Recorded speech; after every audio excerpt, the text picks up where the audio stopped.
Hi നമസ്കാരം സുഹൃത്തുക്കളെ. അപ്പോൾ USA ഏത് നിമിഷവും ഇറാനുമായിട്ടൊരു യുദ്ധം നടത്തുമെന്നാണ് പറഞ്ഞിരിക്കുന്നത്. അപ്പോൾ ഇറാനിലുള്ള ഇന്ത്യക്കാരോട് ഉടൻ തന്നെ മടങ്ങാൻ ഇന്ത്യൻ എംബസി ഇന്ന് നിർദ്ദേശം നൽകിയിരിക്കുകയാണ്. ലോകം മറ്റൊരു വലിയ യുദ്ധത്തിൻ്റെ നിഴലിലാണോ? എന്തിനാണ് അമേരിക്ക ഇറാനുമായിട്ടൊരു യുദ്ധത്തിന് ഇപ്പം മുതിരുന്നത്? ഇത് വെറും ഒരു അധികാര തർക്കമാണോ, അതോ ഇതിനു പിന്നിൽ മറ്റെന്തെങ്കിലും കാരണങ്ങളുണ്ടോ? വരും നമുക്ക് പരിശോധിക്കാം.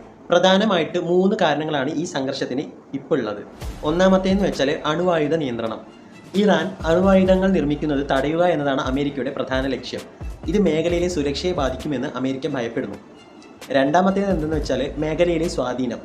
പശ്ചിമേഷ്യയിൽ, അതായത് മിഡിൽ ഈസ്റ്റിൽ ഇറാൻ്റെ വർദ്ധിച്ചു വരുന്ന സ്വാധീനവും അമേരിക്കയുടെ സഖ്യകക്ഷിയായ ഇസ്രായേലുമായുള്ള ഇറാൻ്റെ ശത്രുതയും സ്ഥിതി ഭയങ്കരമായിട്ട് വഷളാക്കുന്നു.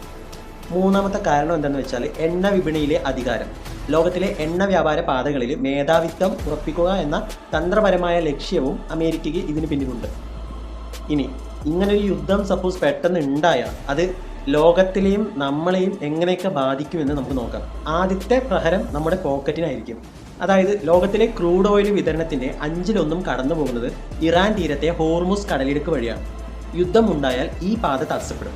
ഇതിൻ്റെ ഫലമായി അന്താരാഷ്ട്ര വിപണിയിൽ എണ്ണവില കുതിച്ചുയരും. ഇന്ത്യയെ പോലെ എണ്ണ ഇറക്കുമതി ചെയ്യുന്ന രാജ്യങ്ങളിൽ പെട്രോൾ, ഡീസൽ വില വർദ്ധിക്കുന്നത് നിത്യോപയോഗ സാധനങ്ങളുടെ വിലക്കയറ്റത്തിന് നേരിട്ട് കാരണമാകാം. നമ്മുടെ പ്രവാസികളെയാണ് രണ്ടാമത് ഇത് ബാധിക്കാൻ പോകുന്നത്. ലക്ഷക്കണക്കിന് ഇന്ത്യക്കാരാണ് സൗദി അറേബ്യ, UAE തുടങ്ങിയ ഗൾഫ് രാജ്യങ്ങളിൽ ജോലി ചെയ്യുന്നത്.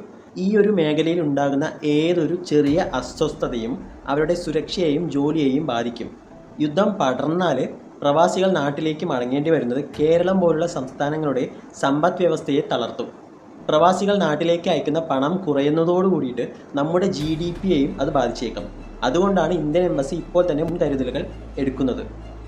അടുത്തതെന്ന് വെച്ചാൽ ഓഹരി വിപണിയിൽ വലിയ ഇടിവ് സംഭവിക്കാനും സ്വർണ്ണവില റെക്കോർഡുകൾ ഭേദിക്കാനും ഈ സാഹചര്യം കാരണമാകും. കൂടാതെ ഇറാനിലെ ചബഹാർ തുറമുഖം വഴി ഇന്ത്യ ലക്ഷ്യമിടുന്ന മധ്യേഷ്യൻ വ്യാപാര ബന്ധങ്ങൾക്കും ഇത് വലിയ തിരിച്ചടിയാകും. ചുരുക്കി പറയുകയാണെങ്കിൽ യുദ്ധം അവിടെയാണെങ്കിലും അതിൻ്റെ അലയൊലികൾ നമ്മുടെ ഓരോരുത്തരുടെയും വീടുകളിലും അടുക്കളയിലും വരെ ഉണ്ടാകാം. സത്യം പറഞ്ഞാൽ യുദ്ധം ഒന്നിനും ഒരു പരിഹാരമല്ല, അത് നാശങ്ങൾ മാത്രമേ വിതയ്ക്കുള്ളൂ. പക്ഷെ സമാധാനപരമായ ചർച്ചകളിലൂടെ ഈ പ്രതിസന്ധി പരിഹരിക്കുമെന്ന് നമുക്ക് വിശ്വസിക്കാം. ഇറാനിലുള്ള നിങ്ങളുടെ സുഹൃത്തുക്കൾക്കും ബന്ധുക്കൾക്കും ഈ വിവരം പങ്കുവയ്ക്കുക. നിങ്ങളുടെ അഭിപ്രായങ്ങൾ താഴെ കമൻറ്റ് ബോക്സിൽ കമൻറ്റ് ചെയ്യുക. അപ്പോൾ നന്ദി.